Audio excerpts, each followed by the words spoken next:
الحمد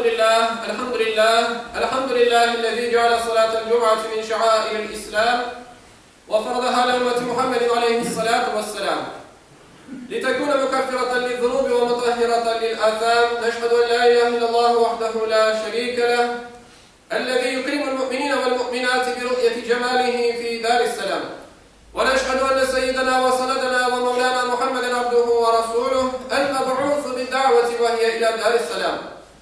صلى الله تعالى عليه وعلى آله وأولاده وأزواجه وأصحابه وأتباعه وخلفائه الراشدين المرشدين المهديين من بعده ووزرائه الكاملين في عهده، خصوصا منهم على الأئمة خلفاء رسول الله على التحقيق أمير المؤمنين حضرة أبي بكر وعمر وعثمان وعلي وعلى بقية الصحابة والتابعين رضوان الله تعالى عليهم أجمعين.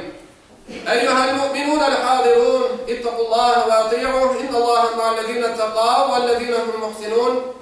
قال الله تعالى في كتابه الكريم: أعوذ بالله من الشيطان الرجيم، بسم الله الرحمن الرحيم.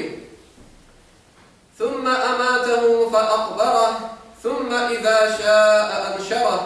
Sadakallahu azim.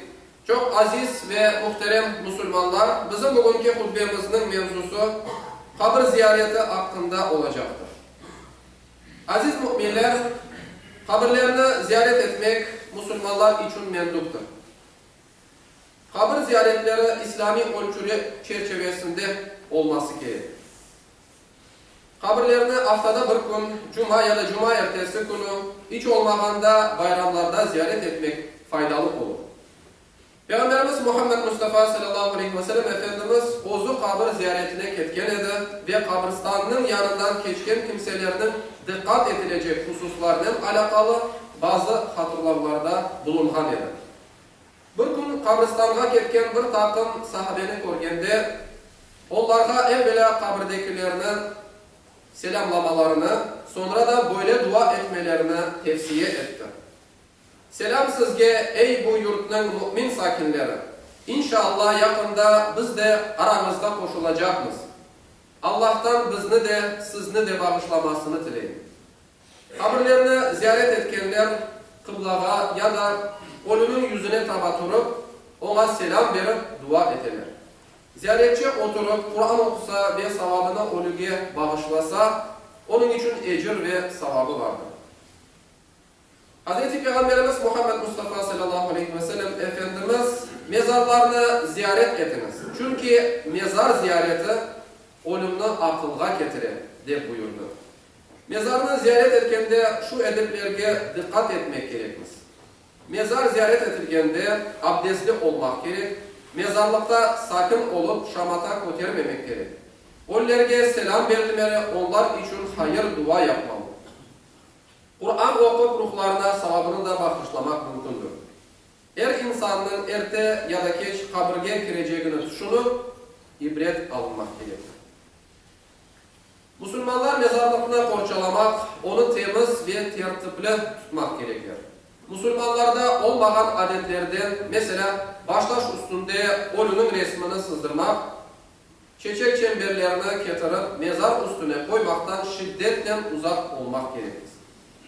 Sevgili Peygamberimiz Muhammed Mustafa sallallahu aleyhi ve sellem Efendimiz hadis-i şeriflerinde kabirlerinin üstüne oturmanız, kabirlerge taba namaz kılmanız, sizden biriniz korlar üstünde oturup ateşin onu yakması, kabir üstünde oturmaktan ve kabirini aşağılamasından daha hayırlıdır diye buyurdu.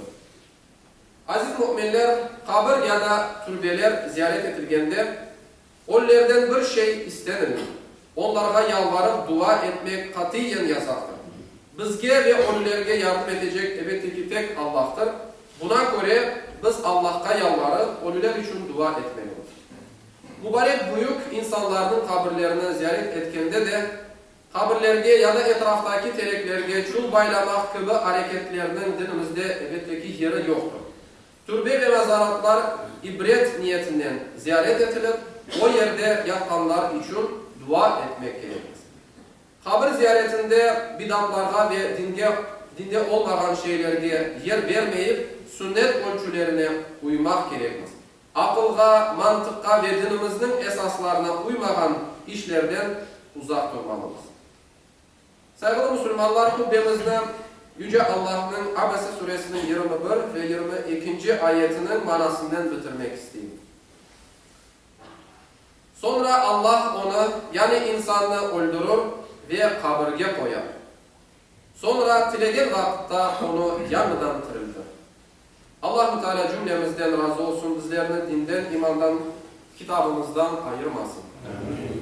Ala inne ahsenel kelam ve ablağın nizam kelamullahil melikil azizil allam kema kâle Allahu tebâreke ve teâlâ fil kelam ve izâ kuri'el Kur'an festemi'û leh ve ansitû leallekum turhamûn.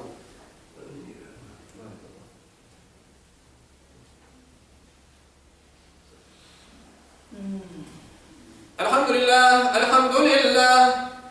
Elhamdülillahi hamdel kamilina ve salatu ve selamu ala Resulina Muhammedin ve ala alihi ve sahbihi ecma'in. Ta'zimen li nebiyyihi ve tekrimen li fekâmeti şâni şerefi safi. Fekâl azze ve celle min qâilin muhbiran ve âmiran. İnna Allahe ve melâiketehu yusallûne alen nebi. Ya